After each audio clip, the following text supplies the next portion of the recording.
Yan pala yung University of Zagreb dito. School yan, guys. Dadaanan ko lang. Pinalakad ako. Ganda ng weather ngayon. Hindi siya masyadong malamig.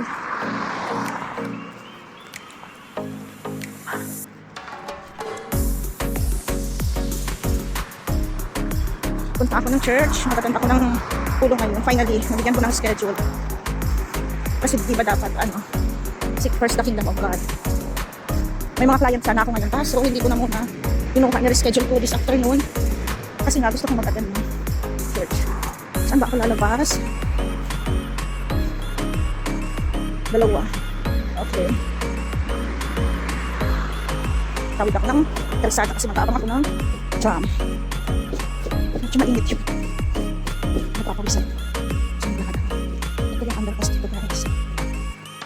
Ito yung siyang papunta doon. Tapos another way, pabalik dito. Sakay. Di ba? Pupuli tama.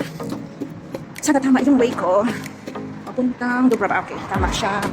Very good. Ito na nga yung tram. Pwede na ako sabot niya.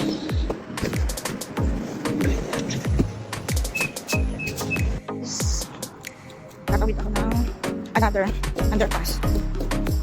Sinabing ko pa yung place. Basa yung support dito. Pero ang ganda dito.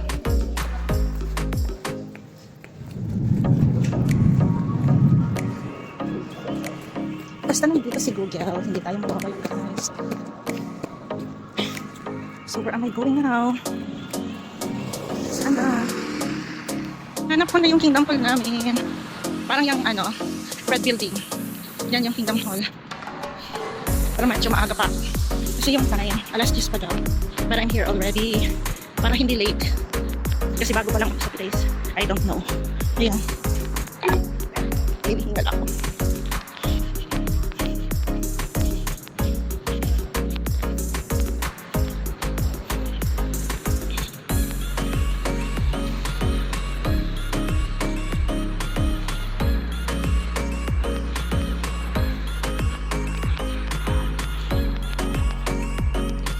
Ayan guys, ang